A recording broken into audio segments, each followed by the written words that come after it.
Welcome to Cut the Crap, the unapologetic, unfiltered podcast about the real life behind business, personal growth, and the beautiful chaos of it all.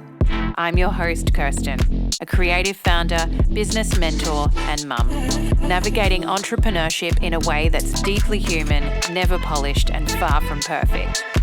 After 2 decades building businesses and working alongside some of the most inspiring people I know, I have learnt this. The real stories, the ones that don't make the highlight reels, are the ones that matter most. So this podcast is exactly that. Real conversations, raw moments, no hustle hype, no BS, just honest stories from people doing life and business on their own terms. Let's cut the crap.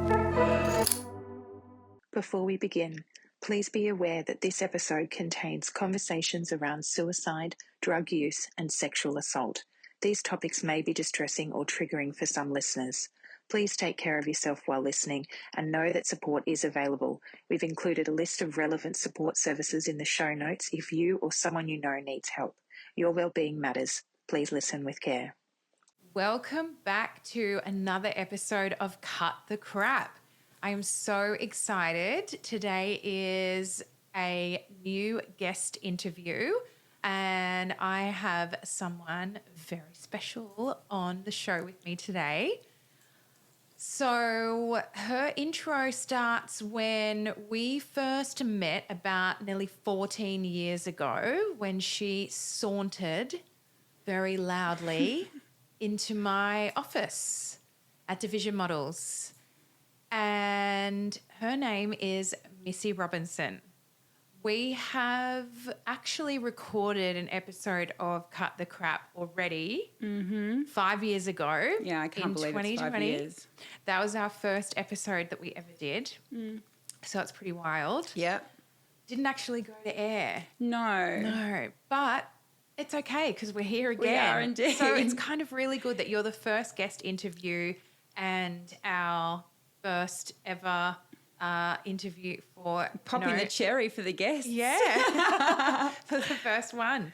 So I'm just going to just share a little bit about your journey.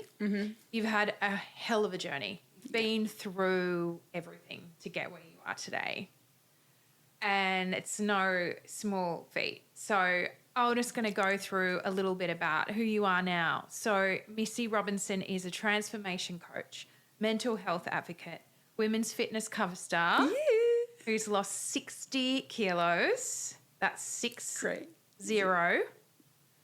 And you have rebuilt your life after trauma. You're also a certified cuddle therapist. Can't wait to talk about that.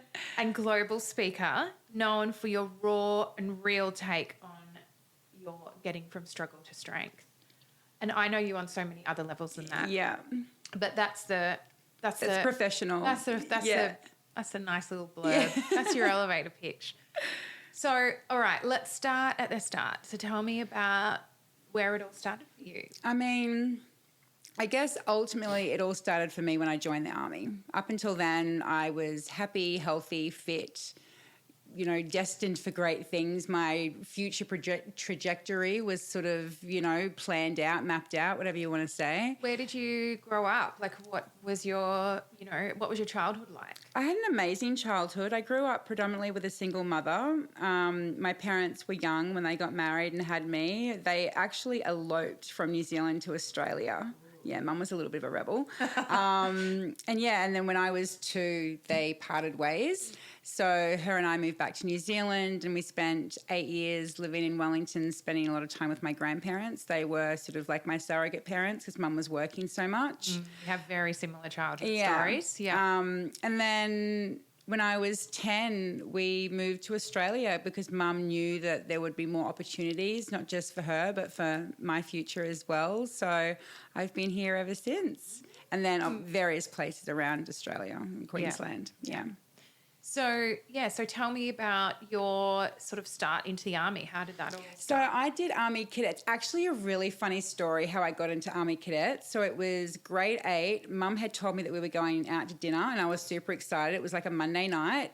And then I guessed that we were going to Sizzler. She didn't say anything, but like, you know, Sizzler, the cheese toast was like the bomb. Oh, so And good. then we drove past the Sizzler restaurant and I was like, where are we going? And she's like, oh, we're not actually going for dinner. And I was trapped in the car. We pulled up at the RSL and I was like, what the fuck is going on here? This is not, and I was like 13. And then she's like, there's an open like information night tonight about the Army cadets. And I was like, what are we doing here? This is not for me. Like I was not a prima donna, but, 13-year-old girl, nothing that I'd considered doing. I'd done dancing and stuff like that.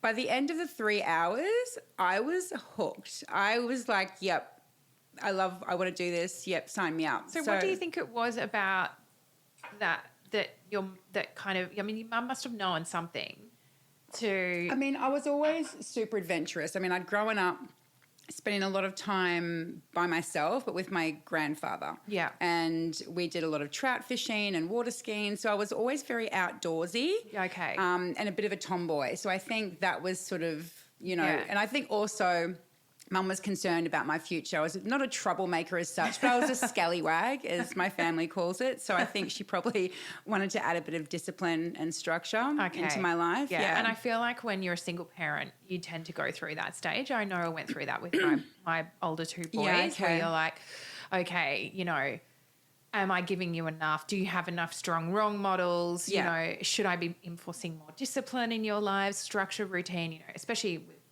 boys, they really need it. So I can understand that part of it too. Yeah, so that was sort of the start of it. And then all throughout high school, I stuck with it. I was the only person like out of my friend group, both male and female, that did Army cadets. Yeah, okay. And I loved it. Like I was so excited when I had like a bivouac or I was going away to do some kind of training or there was a march out parade or something. So And was it ever like, did your friends ever look at you differently because you did it or there was... I don't think they ever looked at me differently. I think they just didn't understand like why the fuck would you want to do that kind of thing because... the girls that I were hanging out with, we were like the popular group and they were all the pretty girls and stuff like that. So it just wasn't anything that appealed to them. But I'd always, even from a very young age, had more male friends than female friends. Okay. So it was a very natural fit for me. Yes. Right. Yeah. Okay. So that's how you got into the cadets. That's how I got into the cadets. And then there was a girl who was a year or two older than me who was doing Army cadets. She was at my high school. And I just looked up to her so much. She was fit, she was intelligent, she was funny, she was attractive, and she was like getting promoted in the Army cadets. And then she went away to ADFA, which is the Australian Defence Force Academy in Canberra. And I was like, oh my God, I want to be like her. Like, that's amazing. And in grade 11, there was a scholarship opportunity made available for Australian students, the Triforce. So that was Army, Navy, Air Force. And Mum and I went to the recruitment centre. Ironically, we're actually like, where we're filming this, the Careers Centre for Defence Force is right downstairs. So and thank you just for note that. to herself, she will not be going back in there today. So we went to the recruitment centre in Bundaberg and the man laughed at Mum and I. Basically just went, this is not suitable for you. You don't do any team sports or anything like that. Meanwhile, I'd been doing rowing and playing touch football and all that sort of stuff. But he very much tried to get me to stop. Okay. And I was like, no, there's got to be more. So we ended up going to Brisbane recruitment and we ended up meeting up with a lady who helped me through the application process. Wow. Fast forward a year, I was awarded one of those 80 scholarships they gave out Australia-wide. Wow. Wow. Amazing. Yeah. And so how old were you when you started, when you went to the Army? So because the scholarship was based on, Australian Defence Force Academy, it's not just regular, you actually do university as well. So I still had to meet the university requirements. And like a lot of teenagers, I kind of slacked off and didn't meet the OP score that I needed to get in. So I actually missed out on going to ADFA the year that I was supposed to go, which was straight after high school. Right. So I went to University of Queensland in Brisbane to do Bachelor of Economics, which was I had a backup, but I was fucking miserable, absolutely hated it. Yeah, and I can't imagine that would be very... No, it wasn't at all. Sorry to anyone that's listening that has an economics And then degree. I just partied and drank like most first-year uni students do. I was living on campus And then in August of that year, I had a message from Defence Force Recruiting asking me to call them back. The University of New South Wales had dropped the OP requirements for the degree that I wanted to do. And because I was a scholarship winner, I had first preference. Oh. And they're like, do you want to come? And I was like, fuck yes. So I packed up my life in Brisbane, moved back home, and I spent the holidays working on my fitness because I still had to meet certain requirements. Yeah, okay. And then, 1998, January 1998, I was formally enlisted at Brisbane City Hall in front of the mayor and family and all that sort of stuff. Wow. Major. So how old were you then? 19. Okay. Yeah. And then I was turning 19. So once you enlist, then how long until you actually go to... So the day that I enlisted on the 19th of January, we left Brisbane Hall, went straight to the airport. Right. And down in Canberra. Yeah. Okay. Right. It was all very quick. Yeah. And so at this stage you were still really excited about the journey. I was just like you're living the dream. Absolute dream. I couldn't have imagined. I'd worked really hard, it was really prestigious to get into the academy via the scholarship. And I just couldn't wait to get started. It was scary because I'd come from a regional town. Bundaberg is it was a small regional town. I didn't know anybody else who was going or anything like that. Actually, that's not true. There was a young guy who was a couple of years younger than me, and he was going into Navy, I think. So I knew him, but the minute we got to the academy grounds, it was just, we were split. It was game on and straight into it. Yeah, wow. And so what happened then? What was the next part of the... And then, so the first 6 weeks at ADFA is called basic training. So regardless of your history, your experience, everyone has to do the same training. So across the course, everyone does basic military training. So learning how to march, use weapons, all that sort of stuff. Yeah. And then 3 weeks into that, I was sexually assaulted by my commanding officer during an exercise. Wow. Yeah, so everything just turned. Everything changed. And before then, I'd never had any negative experiences with males, and it certainly wasn't a place where I ever felt scared. We were all there for a common goal, and we were all there supporting each other, and I'd never experienced anything like that ever before in my life. And it was scary, but I'd been raised to know that what had happened wasn't right. So, I obviously made formal complaints, and he was charged and pled guilty. Luckily, there was a hearing. And I think everything just went downhill from there. Not necessarily from me, but everyone knew about it. Yeah. And so did you stay much longer after that happened? I stuck it out for another 8 months. Wow. Did you really? I don't think I knew that. No, I don't think I really talked about it. Yeah, but I stuck it out. And so that happened. It actually happened on Valentine's Day. The assault happened on Valentine's Day. Gosh. My birthday, my 20th birthday, was 3 weeks later. And so, did you just kind of keep on going like everything was okay? I had done everything I could do. I wasn't given the right kind of support by any means, but because it was so early on in training, it was like I just got to keep going. This bad thing happened. And you sort of block it out a bit, I suppose? Yeah, I did block it out. The way that I was treated by other people was interesting. Yeah. And I think one of the things that probably led me to probably quit was we were all being trained to be officers in the army, to be leaders, to lead by example and be good people. Yeah. And yet at the hearing for the trial, when they were calling in witnesses who were the other cadets in my section, they wouldn't talk. Yeah. There's very much this culture around protecting one another. And to me, I was disgusted. I couldn't believe that they would put that in front of doing the right thing. Yeah. And that's when I realised this is not an environment that's going to be suitable for me. They tried to get me to change to Air Force or Navy, and I was like, no, I'm Army all the way. Yeah. Wow. Yeah, so 8 months later, so my official discharge date was in August. Okay. And basically they just put me in a taxi and that was it. See you later. And back to the airport and home. Mm-hmm.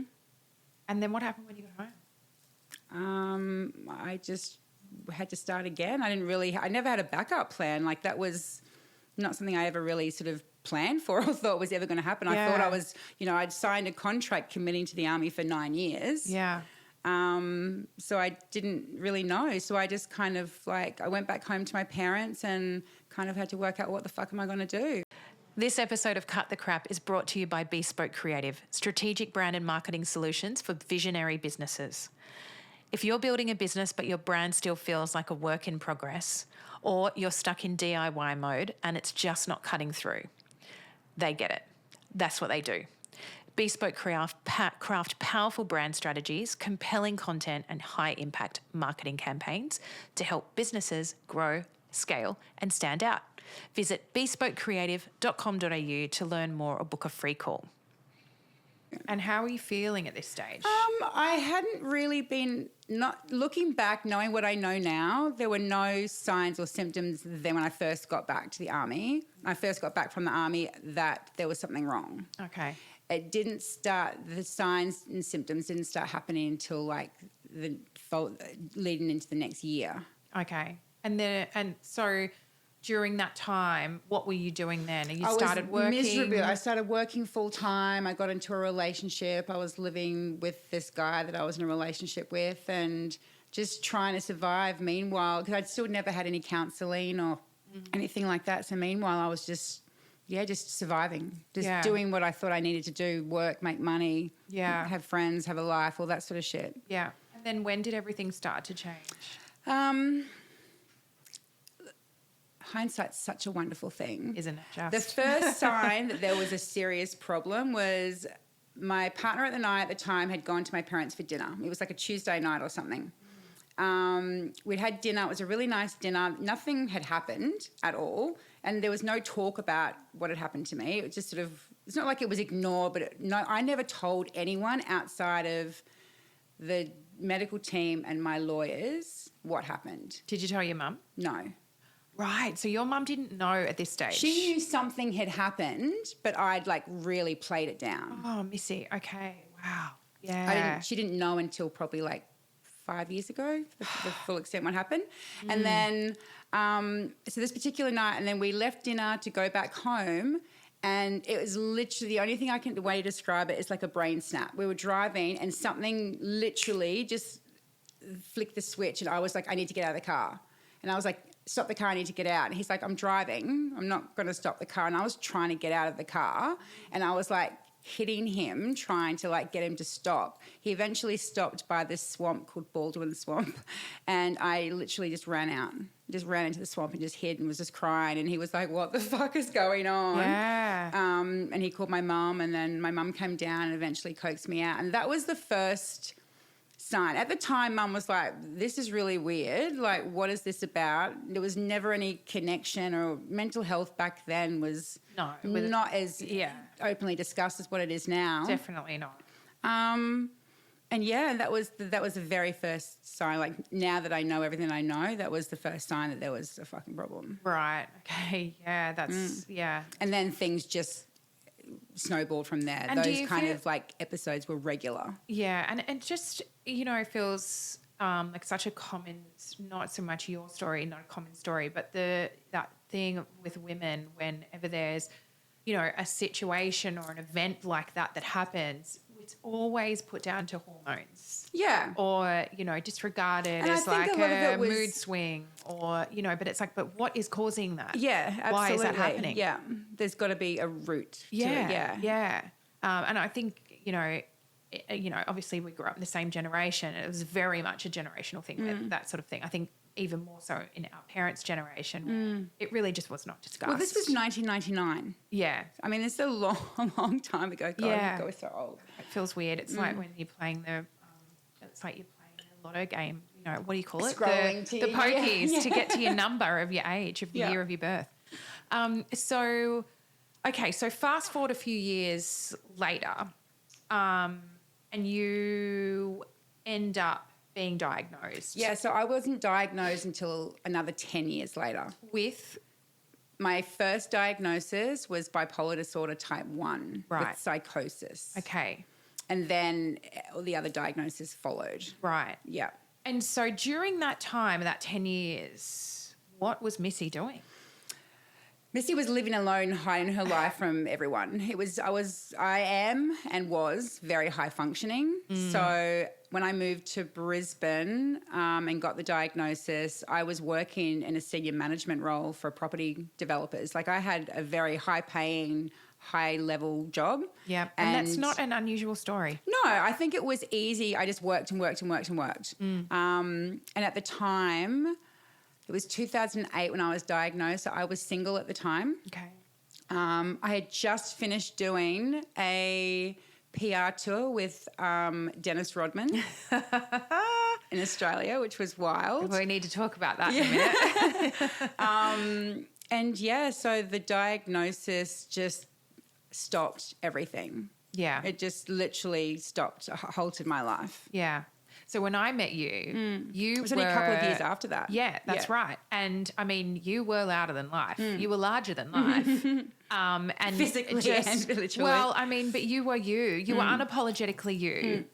And you still are. It's just that there was a lot of masking, smoke and mirrors going on. And I always knew there was more to you than what met the eye. And there was some trouble there. But you know, you were amazing. And, you know, we just did so much crazy stuff together and so much incredible work. And, you know, you used to just work so hard and create these, amazing events and styling and, you know, all of that stuff, which was fabulous.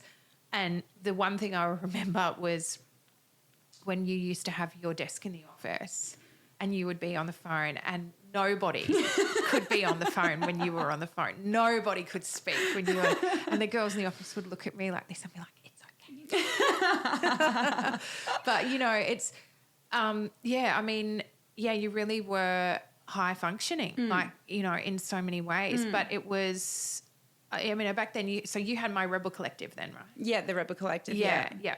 The Rebel Collective. Yeah, no, actually, no, that didn't come later. I had Svelte PR. It was Svelte PR. That's right. Yeah, true. Okay, yeah. So I started, all that creativity was part of my therapy. Yeah. So when I was unable to work, after the diagnosis, I was unable to work full time. I was on like stress leave and stuff like that. It took quite a while before I was able to get like on a disability pension. So how long after you were diagnosed that you moved to the Gold Coast? 2 years. So I was diagnosed June 2008 and I moved to the Gold Coast 2010. Okay. Yeah. Yep.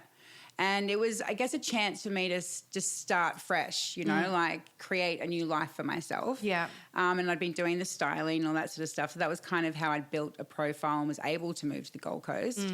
But that whole concept, that creativity, that styling was an outlet for me to help manage. And I've been blogging as well.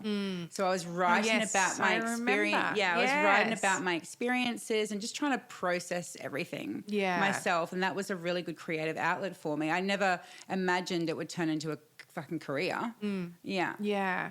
And so then you met your partner. My ex, yep. Yeah. That was Ex-partner. 2013, Yeah. And so you guys were together for quite some time, but you were very sick at this stage. Yeah, so when I moved to the Gold Coast, I got caught up in the wrong crowd.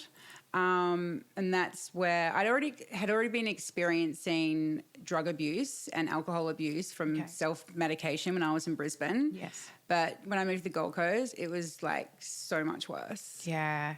I think if you do get caught in the wrong places here, it can and I didn't know anyone on the Gold Coast. I didn't know who the people were, all that sort of stuff. And it's a lonely old place if you don't. I mean, we're a small, big town, but if you don't know people, it can be extremely lonely when you move here from other places. I mean, I'm obviously not going to mention any names, but you might remember. I remember this guy like walked into the office, into Division Models, and was like, "Oh, I see you've moved to the Gold Coast. Blah blah blah. You know, like, why don't you come out with me?" And I was like, "Okay, this is a good-looking guy," and all that sort of stuff. So that was kind of the start of it. And I got really wrapped up in a bad scene. And that obviously exasperated all of my symptoms and everything. And yeah, it was not a good time at all. And it took me probably a couple of years to get out of that before I was sort of completely clear of that. Yeah, that lifestyle and those people. You managed to get yourself out of it though. That's the amazing thing, you know, because not many people do. Yeah, it's funny. You don't often hear that. I remember Mum had come to the Gold Coast to spend some time with me, and we met up in Brisbane Boondall Entertainment Centre, and there was a beautiful, nice park. And Mum and I have always been incredibly close, like, so I could tell her absolutely anything and everything. And she knew there was something going on, and I just told her, I'm like, I've got a drug problem. I've been smoking meth and doing this and doing that and blah, blah, blah, and I don't know how to stop. I need help. So she helped me come up with a plan to sort of like, ease my way out of it and what have you, and I did.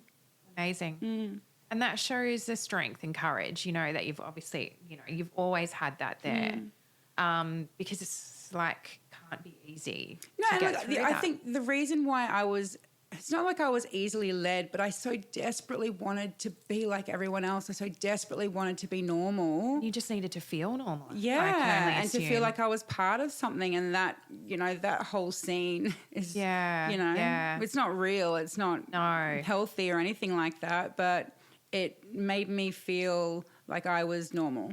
Yeah. And so where did you go from there? So you managed to get out of that scene. So got out of that, and that's when and then you actually got me the role writing for Get It magazine as fashion and lifestyle editor. So that was, again, that creativity was so good for me because it allowed me to deal with my symptoms and all that sort of stuff. I mean, I'd been on medication at this stage since 2008. Yeah. Daily medication. Yeah. Like copious amounts of pills. And I was never abusing these medications. No. It was just how many I was getting prescribed to manage the symptoms. Yeah. So met with my ex January 2013. And then I think the stress of being in that relationship, because I had predominantly been single majority of my adult life. I like being single. Yeah. The stress of that just sort of like exasperated my symptoms. He exasperated my symptoms. Yeah, that's not. I think that's pretty common for a lot of women. And then December 2014, my weight had ballooned. You probably remember, I think we had disconnected just for life for a little while, but my weight had slowly been increasing. And my love for life had been decreasing massively. I'd had one suicide attempt, two suicide attempts at this stage. Yeah. And December the 1st, 2014, I was rushed to hospital via ambulance. I seriously thought I was going to die. I actually thought I was going to die. I'd been hallucinating. My whole body was swollen because I later learned, my blood was poisoned from the lithium that was taken supposed to make me better. So I'd been hallucinating. I remember I woke up in the morning, my partner went to work. About an hour or two later, I was having difficulty breathing. I was seeing shit on the walls. I was like, fuck, this is not good. This is not good hallucinations. This is really bad. And I remember calling him and I'm just like, there's something seriously wrong. You need to come home. Yeah, how terrifying. So he raced home from work, and he was working in Springwood at this stage. He raced home from work. He called the telehealth thingy. They asked some questions and they sent an ambulance straight over. Right. So went to hospital. They did all the blood tests and I had a near fatal level of lithium blood poisoning from the lithium. Wow. Yeah. And so how long were you in hospital for? I was in hospital for a week. And I was monitored, my intake and output was monitored daily, and the swelling kind of went down, and they basically had my blood was clear of the medications. So, and I hadn't had any symptoms or signs of my bipolar, no manic episodes, nothing like that. And I was like, when I get out of hospital, I don't ever want to take medication again. Is that something that's possible for me? Yeah. And the doctors at the hospital were like, yeah, if your GP supports that, then 100%.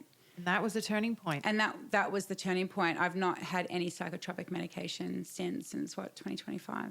That must feel really empowering. It was, at the time, I didn't think it was going to be a forever thing. I just knew that with what I'd been through, I couldn't keep doing that. Yeah. And it took 6 months to recover because I had neurological damage from the blood poisoning. Yeah. I couldn't see, I couldn't speak properly. My muscles were really weak.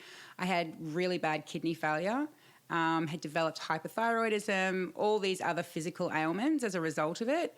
So I just had to heal from that. And that took a good 6 months. Mum came down from Brisbane, from Bundaberg, and she stayed with me for a little while my ex was working and stuff like that, just to help, just try and get me back on track. And that was really the start of everything. Yeah.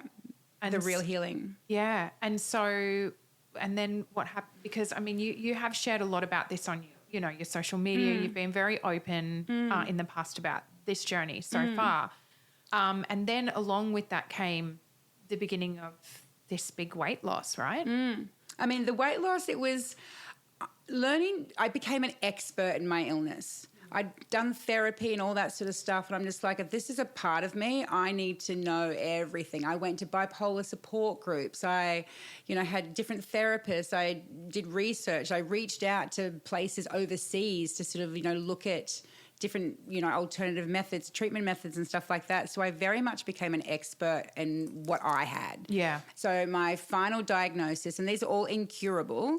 I have complex post-traumatic stress disorder. Yes. Bipolar type 1 with psychosis, generalized anxiety. And with the bipolar and the mania comes additional things. So I used to experience what's called rapid cycling. So with my manic episodes, they would come on very, very quickly and they would stop very quickly, and I could have multiple a day, multiple a week. It was what they call rapid cycling. Right. Yeah. Okay.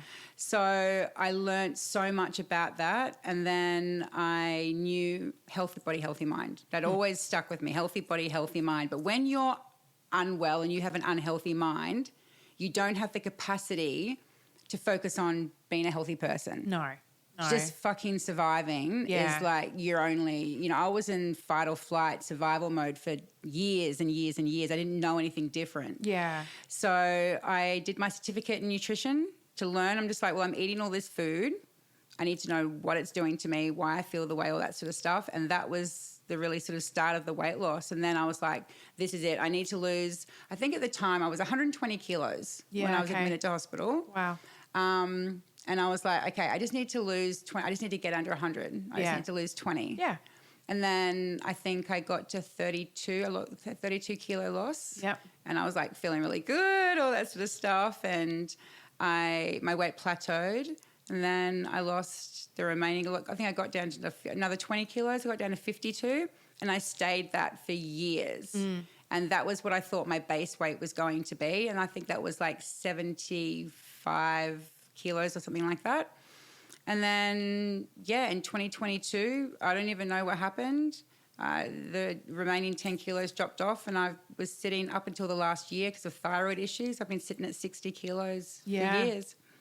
And so you've just managed that through the healthy eating and exercise, regular exercise. What have you been doing? Look, I mean, that in its simplicity, absolutely, I had to change my diet, but I had to change my lifestyle. Yeah. So that was really looking at what was affecting me. My partner was one of those things. Yes. So I had to make choices. What do I want for the rest of my life? I had another, 40 years left on this planet. Yeah. What was I going to do? I'm just like, he wasn't it, so he had to go. Yeah. Yeah. So he went. Yep. I got rid of him. Yeah, girl. This episode is sponsored by The Conscious Trader, a curated lifestyle brand created for those of us who value slow living, simple luxury, and intentional choices. Their range of small batch, sustainably made, non-toxic essentials are designed for the home and body, crafted with care, beautiful enough to display, and gentle enough for the whole family. If you've been craving products that reflect your values without compromising on quality or beauty, explore the collection at theconscioustrader.com.au. Slow living, simple luxury. That was December 2019, so almost 6 years ago now. Yeah. Oh my God, and my life, as you know, has just flourished. Yes, hasn't it just? So I think the people in your life play a massive part. Oh, 100%. Your environment plays a massive part. Well, it's like the rotten fruit in the fruit bowl, right? Yeah, but for me, I knew I could do better. I knew I wanted better, but I didn't have the capacity to do anything about it until I got well and got my self-confidence back and was able to make clear, good decisions rationally. Yes. And so you have now launched a fit and fabulous, tell me about your, So the plan that you've got going. Yeah, at the so moment. it all started when I lost the weight. Naturally, as women, we get quite consumed and overwhelmed and excited by before and after photos. We all want a quick fix. This was a big part of my journey, and I had done every fucking diet under the sun, and it just never worked, right? Because it was all the wrong thing. Yeah. So I had a lot of people asking me how to do it. And I'm just like, oh, well, I ate well and I exercised, but it's not as simple as it is. It's not that simple. No, it's not. It's discipline and it's consistency and it's every day. Yeah, and it's every single day. Every single aspect. And, I was not only battling physical ailments, but also my mental health as well. So I was like, I'm going to write a book. So I thought I'll just start writing the book. And then I was like, you know what? There's more to this. And that's when the whole story, writing sort of like a mini autobiography came about, Fierce and Fabulous. And then based on that, I developed an 8-week program. Yep. To help women find their fierce and fabulous. Yeah, which is amazing. And so you're halfway through one at the moment, aren't you? Yeah, so I've got about 12, 15 women who are doing it at the moment, and I'm leading them because I think it's important to lead by example. Yep. It's an upgraded version, and we're starting week 5 actually. Today was the start of week 5. Okay. Yeah. And so all the women, can you have a group? So there's a group. We have a group chat, and naturally there've been women who have dropped off, and the irony is their reasons for dropping off are the reasons why they need to fucking stick to the program. Yeah. Right? It's always the way, though. Yeah, but you can lead a horse to water, you can't make them drink. People have to be ready, and they have to be prepared to put in the hard work because it's not easy. No, it's not. It's really not easy.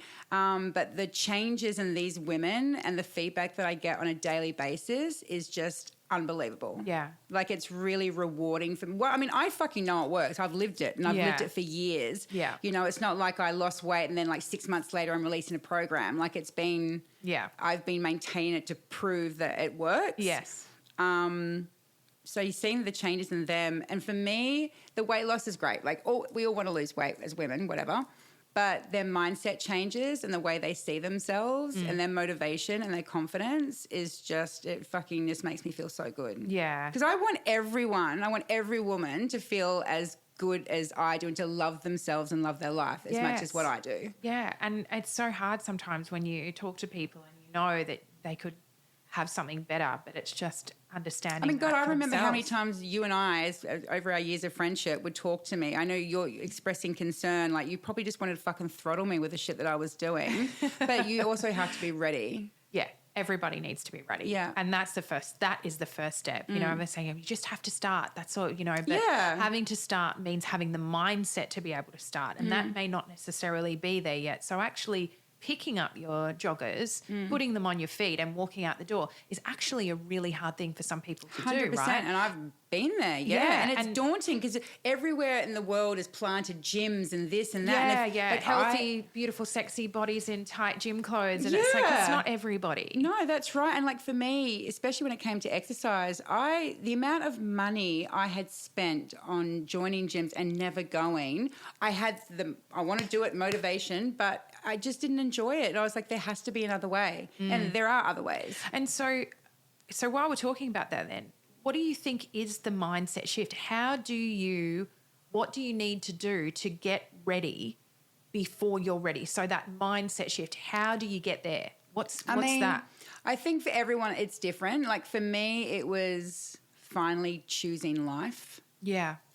And just knowing that the way I was living my life, the way I was, aside from my mental health and everything, was just not what I wanted. I knew I wanted more. Yeah. And I think... Did you believe that there was more there for you? There were times when I didn't, but that was my mental health. That was the mental illness talking, and that has a lot more power over, and I had to my brain had to become stronger than my mental illness, and that's hard. And so how do you do that, though? It's like anything, therapy, training. I swear by therapy. I don't think I would be where I am if it wasn't for therapy. I still see my psychologist. We do CBT, cognitive behavioural therapy, every month. And I will continue to do that for the rest of my life. Yeah. And we had a session yesterday, and she's just because she's seen me through so many bad things, especially when I was in hospital, She's just like, I just can't. She said, it just makes me so happy to see how well you are doing, how happy you are, and everything. I was like, well, because I've learned so many tools and strategies, and I feel like this is the stuff that should be taught in schools. Yeah.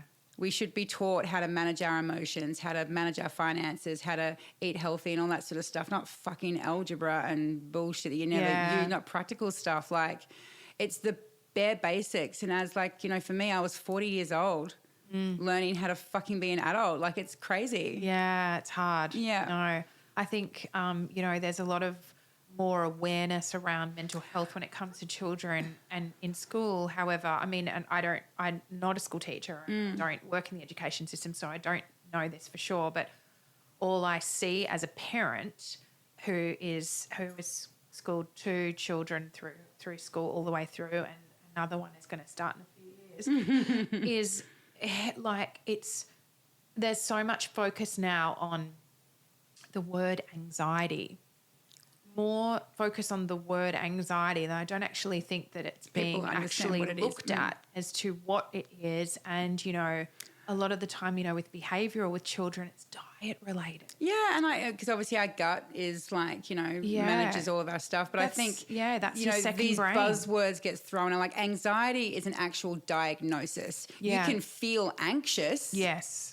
Correct. You can feel overwhelmed. Yeah. Doesn't mean you have anxiety. Yeah. And I think people are self-diagnosing fucking left, right and centre, especially with ADHD. I can't focus. I've got ADHD. Yeah. You can't focus because you're fucking probably not happy. You know what I mean? Like this. And that for someone who has a professionally diagnosed psychiatric mental illness, it can be a little bit triggering for me because it also means that those people are diminishing what it's truly like and how debilitating these illnesses truly are. Yeah. It's like the whole joke about, oh, you've got OCD. It's like, well, actually, that's not what OCD is, you know? Yeah. And the weather can't make its mind up. It's got bipolar. Yeah. Dude. Yeah. Are you joking? Yeah. Read the room. Yeah. Read the room. Yeah. But I guess, again, it's ignorance and, you know, people don't mean it. Essentially, they just don't understand. Yeah, absolutely. And that's why conversations like this are important because people need to understand more about that. And that's why you got so heavily involved with Sane Australia. I remember a few years back you went to Jakarta as part of a group. That was a big deal. That was really exciting. A really big deal. I was lucky enough to be chosen to be an Australian ambassador to go to Indonesia as part of a dual collaboration with social media. So trying to work out how we can change the way mental illness is shared across social media. And I've been ambassador with Sane since 2004 now. 2014, 11 years. And the work that they do is absolutely amazing. To be able to share my story has been so powerful, not just for others, but for myself as well. Like taking complete ownership of what's happened to me, what I've allowed happen to me. You know, like I openly admit that I lived in a victim mindset for years because it was fucking easy. Yeah. It's really easy. Yeah. And because I didn't have the tools or strategies to be able to make a change. Yeah. Yeah. So, you know, that going to Jakarta and seeing, especially a third world country and the limited opportunities and health things that they just don't have compared to us. Like, we are so lucky here in Australia. Yeah. Like, so lucky. Yeah. Yeah. Especially with, you know, things like they're called hidden illnesses, right? Because we don't see them. And so it's very easy to put a mask on. Yeah. And then just people are suffering. So what are you currently doing anything with them at the moment? So the most recent thing I'm doing with them is like media. So I've had a lot of stories. Like recently there was a Mamma Mia article. So I've had do a lot of sharing of that aspect. Yeah. Stigma watch is something that's really important to me. Whenever I see someone or a news outlet that has shared things like, you know, killer was psycho or whatever, just those trigger words. We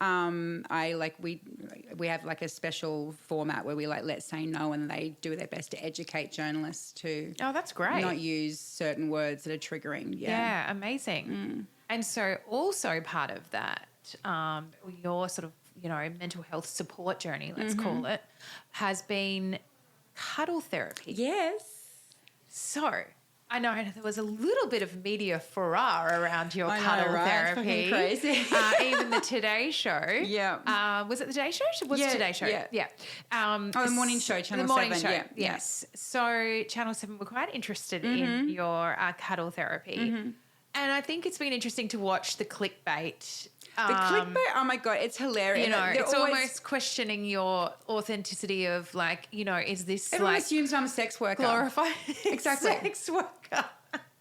And I'm doing reach arounds for like whatever. And because they're using things like she charges $2,000. Like I don't at all. That's ridiculous. It's fucking ludicrous. Like absolutely ludicrous. But so give us the DL on cuddle therapy. Okay. What is it? How does it work? And why did you start doing it? Okay, so I'll start at the beginning. It was during COVID, right? Yes. When we were all just trying to work out what the fuck was going on. Actually, side note on that, because I was re-listening to our 2025 OG interview. Oh, my God. And what we were going to be discussing was how do you date during COVID? So, I mean, then once you worked out the dating wasn't possible, it was just not worth it. Cuddle therapy comes in. Yeah, so I, like everyone, was just watching copious amounts of streaming services, right? And I was watching the TV show Billions. Okay. You remember, the hedge fund? Yeah. Is that the one with the family? No, that's not. No, that's Succession. Yeah. Yeah, I haven't watched Billions. Okay, so there was one particular episode, and the way that they'd structured the cinematography was quite clever. It was all like, alluding to something. So they had this, oops, I just knocked the microphone. They had this woman walk into the big office, and as she walked along, she was this attractive woman dressed well and sort of corporately, and everyone's like assumed that she was a high-end escort or a sex worker or whatever. That's the way that they're alluding. Anyway, She walks into this office and she sits down on a couch, not much different to this, with one of the top hedge guys, and basically says, what you're going to experience is going to make you cry and make you feel things. And I just want you to feel free to, just be yourself. And then she leans in to hugs him, and he fucking just loses his shit and just breaks down. And that's, and then fast forward, he starts making big bucks again. So it kind of like in the show, it like removed the block that he was having to make money. Yeah. Okay. And I was like, that's cool. That can't be a real thing. So I got on Google. Oh, my God, professional cuddler. This is a real thing. Stop. It had been happening in Europe for a long time. Okay. And the States was picking it up as well. And I was like, how do I do this? And then I came across Cuddle Therapy Australia that does a certification. I contacted her and I was like, is this like, what's the deal? Blah, blah, blah. And is this real? Yeah, it was, and then she was like, yeah, absolutely. You have to be certified and you have to go through training. So I paid for my course. Yeah. Did my course. Yeah. Got certified. I'm insured. I'm registered. All the things like all other therapists and counsellors do. What sort of things do you do in the course? You learn about anatomy and basically, things like... Do not touch this area. the science behind it, basically. Okay. So, the skin is our barometer to our emotional well-being. Yeah. And, you think about when a child is born, what's the first thing they do?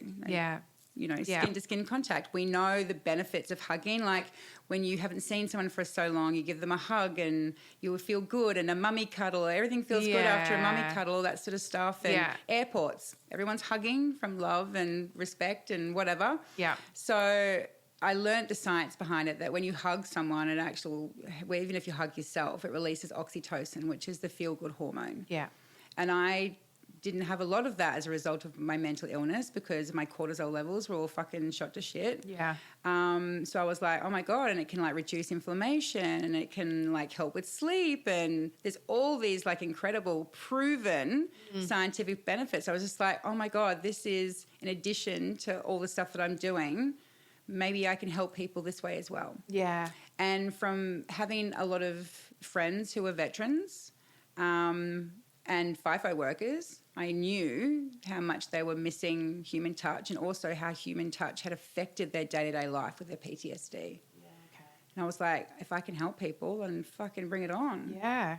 Amazing. Yeah, so that was the start of it. And 2022 I went viral internationally, and that was fucking insane. Yeah. Yeah. So wild. Yeah. And so do you still offer cuddle therapy as a service now? Or? I still offer, it's not something that I was offering one-on-one sessions were all I was offering at the beginning, and then I stopped doing that, and I was focusing on doing like workshops and training and public speaking and that kind of thing. Yeah. I have brought back one-on-ones by appointment only.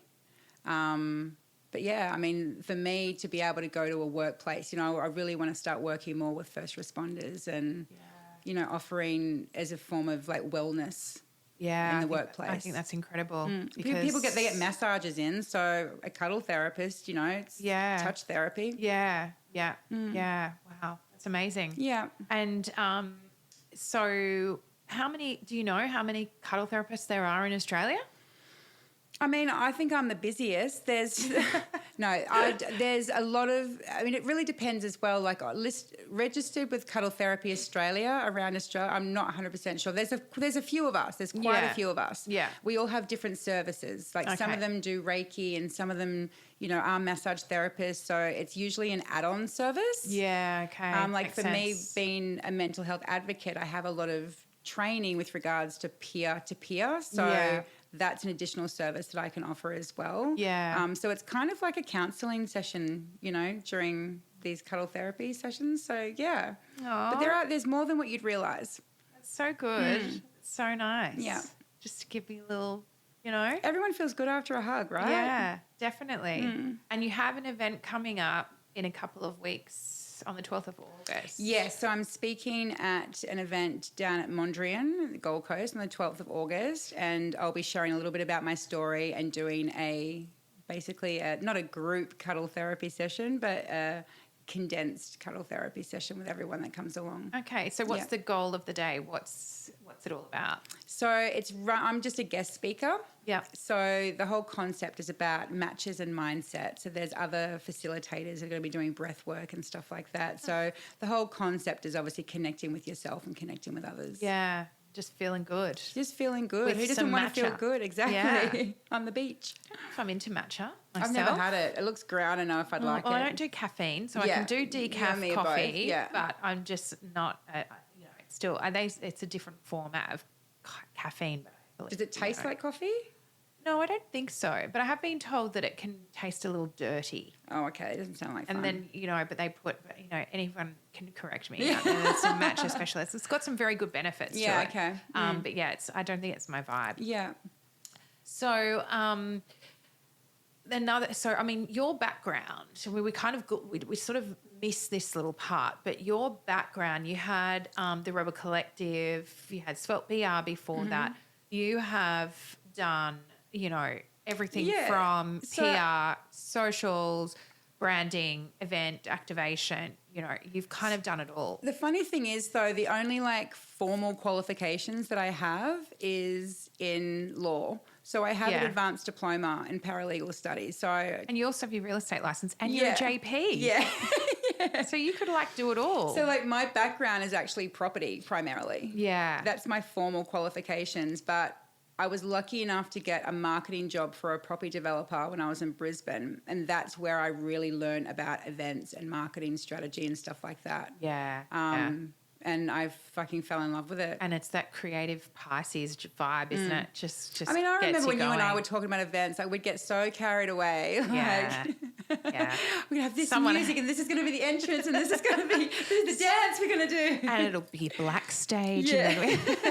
Yeah. So that was that's my natural thing. And as I've gotten older and become well, I've realised that helping people I think I've always been like that, which is why I joined the army. But helping people is very much what I'm wanting to do. And now you've been on a bit of a mission over the last 12 months or so to connect with other people who need to connect with people, right? Yeah. And build, friendship basis and groups. So you had speed friending, that went really well. Yeah, I did that for 2 years and that was amazing. But I realised when I was going through my journey to wellness, learning what my goals were and what my values were became more important than what I ever realised at all. Up until the age of 40, I understood the concept, but I didn't really know what mine were. It's just like the ultimate life glow up, isn't it? Oh, 100%. It's a mic drop moment. So I realised these are the things that I want to do for myself that will keep me happy. And I'm obviously in a blessed position where I don't have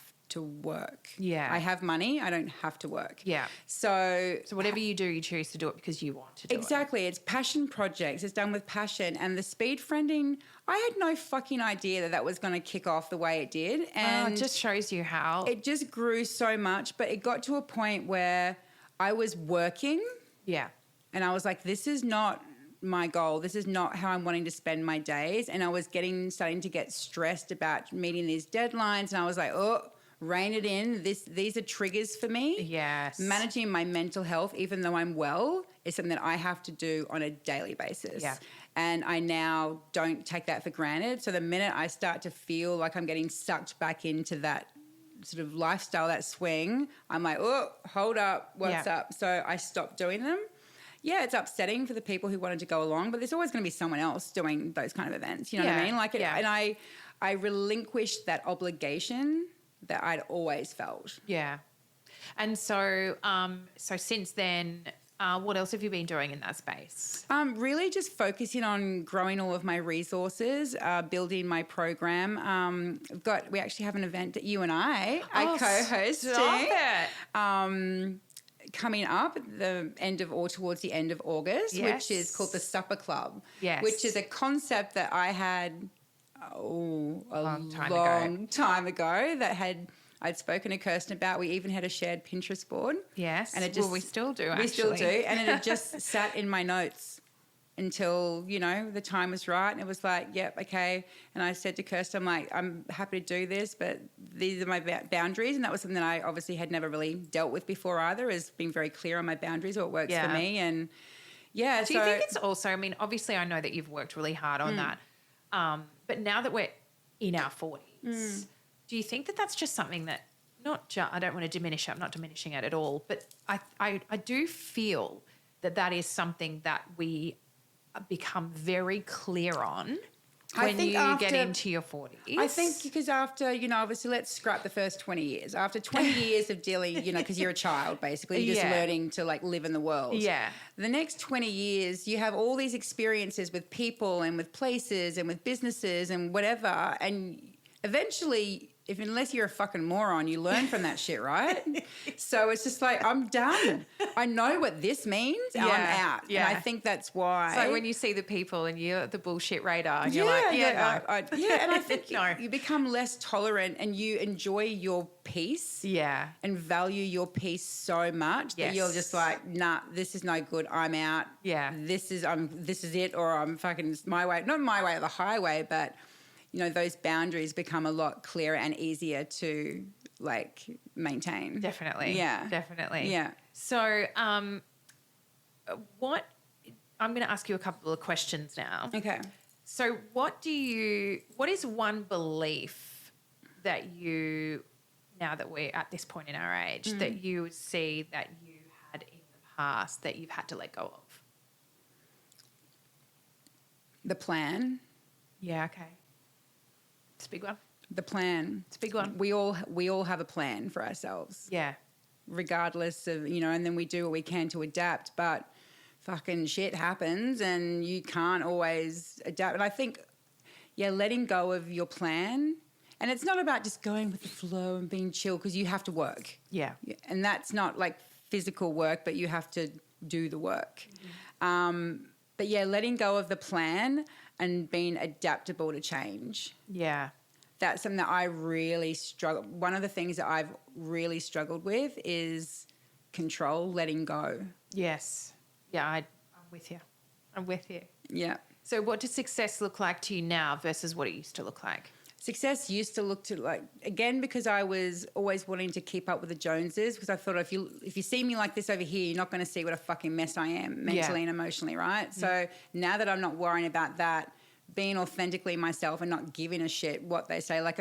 Some of the most recent news article that came out about my cuddle therapy, ironically, it wasn't just a story on me. It was myself and 2 other cuddle therapists. They just used my photo and did a clickbait headline. So everyone was targeting me. Of course. The old Missy would have probably like maybe removed herself from social media, hid away, I look at the thousands of comments now and I just laugh. Yeah. It doesn't affect me at all because I know who I am, truly know who I am, and I've worked so hard to be that person, and I'm so proud of me. Yeah. So that shit is literally water off a duck's back. Yeah, which is great. God, we all need to be there. Yeah. So I think success, for me in the past probably used to look like materialistic things, money, status, what I was wearing, clothes, house, all that sort of shit. What parties you were being invited to. Yeah, or not invited to. But for me now, success is being able to do whatever I want whenever I want. Waking up in the morning and feeling good. Yeah, wow. Yeah. Like that has become so addictive to me. And this past year, I've had some thyroid issues, which I've put on 10 kilos, and I'm now 6.9 kilos down from losing that weight. Yeah. But my drive and for me to be successful, I just need to continue doing everything that I've been doing, knowing that it's just for me. Yes. Yeah. Yeah. So, I mean, I've got a house. I'm buying a brand new car, picking it up on Thursday. Yeah, that's great. But to be able to book a holiday whenever I want, to be able to go out for dinner with my friends whenever I want, that to me is success. Waking up in the morning, cooking, creating recipe books. Like, I mean... It's incredible. Yeah. And yeah, like you said, just that, waking up and feeling good, and that how addictive that is. And whether it's... And when I say addictive, you know how good you can feel that you don't want to do anything that's going to... jeopardize it. No, absolutely not. And, I've... Or myself, since obviously during like my journey to fall pregnant with Parker, I chose to stop drinking alcohol. I chose to stop eating certain foods, microplastics, toxins in my body, all kinds of things, which I think a few of my friends were rolling their eyes at and going, whatever. But, the odds are stacked against you the older you are. Yeah. And I realised even though I was generally very healthy and fit person, I realised how much better again I could feel. Yeah. And then when I would consume any alcohol, I would feel awful. Yeah, and then you wake up in the next morning and be like, what? I mean... And not to mention that you can't sleep. Yeah. You one drink and I know there's that kind of, you're sort of about 4 months postpartum, you're kind of getting into the groove of things, and friends come to visit and they give you a glass of wine and you're like, oh, okay, I'll just have a little bit. And I wouldn't even finish that whole glass of wine and would go to bed. And I would be tossing and turning and feel uncomfortable. And I just was like, no, this is not for me anymore. Yeah. And, Parker's nearly 2. So it's been, let's just call it nearly 3 years of no alcohol. And the amount of stress and pressure that I unfortunately put on myself in certain times in my life and the things that go on day to day, plus, unfortunately things transpire in life that we can't avoid, and there's, losses and, things like that we have to deal with, and, financial stresses and things. I can't imagine actually my life now and having to have the alcohol burden on top of that, the guilt, the anxiousness, the less sleep, the lack of quality sleep. Yeah. Why? Like, I'm just like, I mean, I have had my fair share. I definitely don't think I'm missing out on anything. No. And it's interesting. And I go, oh, so you're still not drinking? It's like, it's not an illness. Yeah, I mean, it's interesting because as you know, my drinking was binge drinking. It was usually related to my episodes, but it got to a point where, we would go out for our dinners and I'd be like Coke. It was like a bit of a running joke. I'd just drink Coke, Yeah. But for me, it was the cannabis. As you know, I was a heavy cannabis smoker for decades, I guess. Yeah. And I guess that was your medication, really, wasn't it? I mean, it was my medication. It wasn't, obviously I bought it on the black market, and then when it became legalized, I was able to get it medically. But it's definitely better than lithium. I became self-reliant. I wasn't addicted to it, but I was so used to the way it made me feel. I didn't know anything else. And because I continued smoking that all throughout my wellness journey, I didn't know anything else. Yeah. When I made the decision... Well, actually, it wasn't even a definitive decision. I just stopped smoking so it's been almost a year, in September of last year.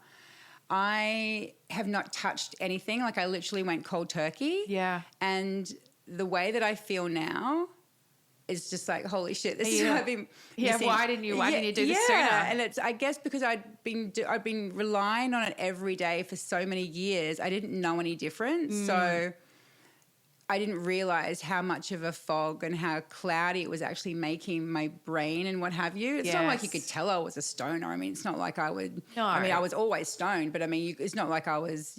Anyone, the general person would never have known. But I didn't want that to always be a thing, you know. And out of our group, I was the only one that smoked. You know, like it was quite antisocial for me. Yeah. And drugs are antisocial. You know, it's quite contradictory. It's hilarious. I mean, and I didn't realize. I mean, did it help me? Yeah, no, I don't even really know now because I feel like I don't think I'm a different person since I stopped smoking, but I definitely feel different. Yeah. I think there's changes and for the better. And I think that at the end of the day, it's all part of the journey that you've been on.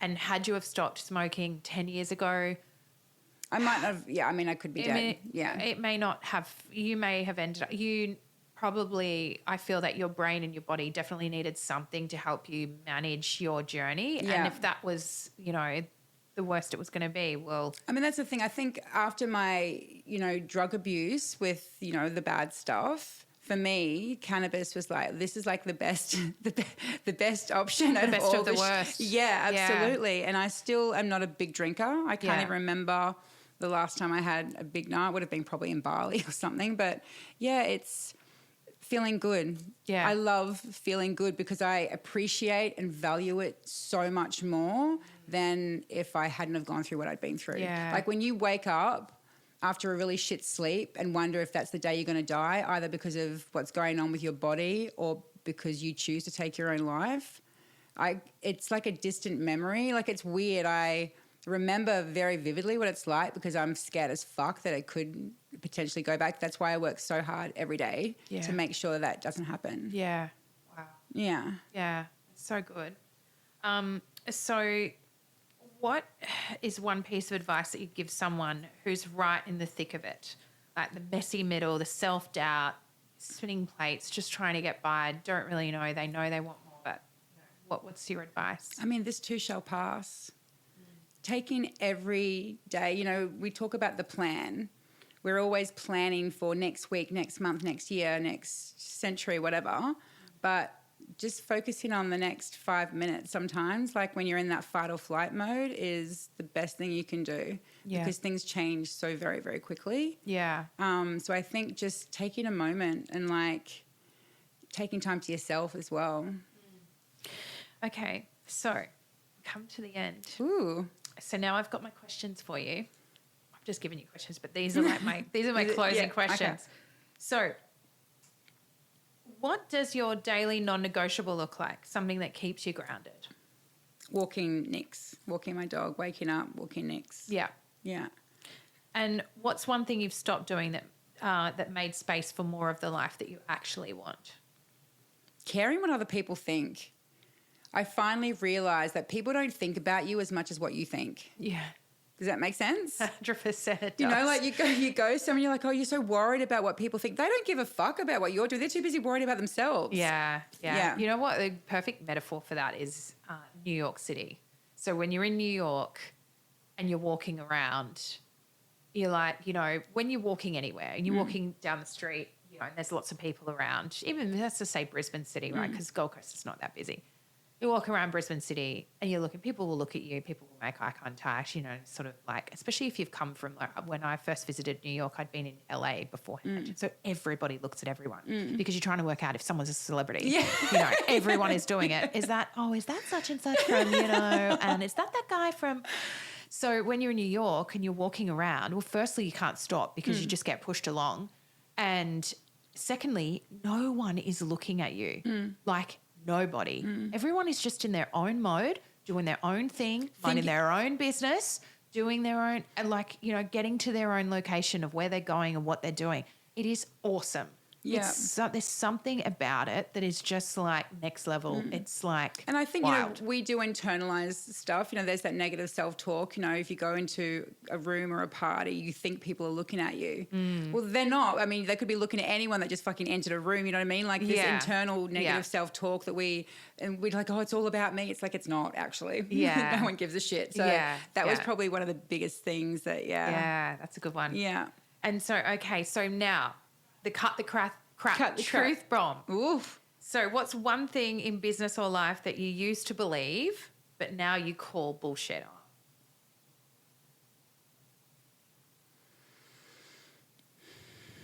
Gym's the only way to get fit.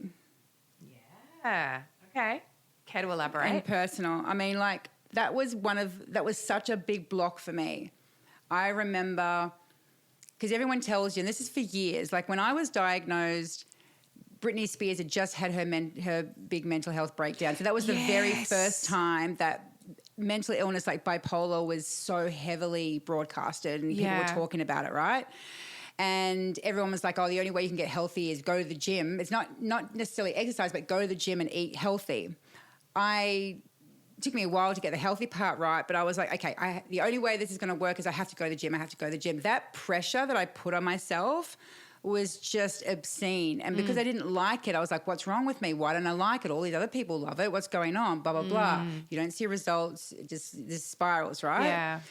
We exercise every single day when we're fucking vacuuming, when we're like pulling the clothes in the clothesline. Like movement was the biggest thing, that just moving your body every day. Yeah. Is, I call bullshit. That's the only way. No. I mean, I have lost my weight just by walking, dancing, living my best life. Yeah. That's it. Living your best life. Yeah. So where can people find you? Well, they can find me on Instagram at MissyRobinson_, and my website is missysworld.com.au. Okay, amazing. Well, thank you so much for coming today. Thank you for having me. I'm really happy that we finally got to I know, do right? this. Only 5 years later. I still reckon that you should play some snippets from like our first. We might need to share a link to it or something. There's no video back then. No, that's right. We just did like the via video call, didn't we? We did, yeah. So thank you. It's been wonderful having you on here today. Always, my love. And thank you so much for tuning in for another episode of Cut the Crap. If you've liked what you've heard, please subscribe, rate and review so that more people like you can find us. And we look forward to seeing you again on the next episode of Cut the Crap.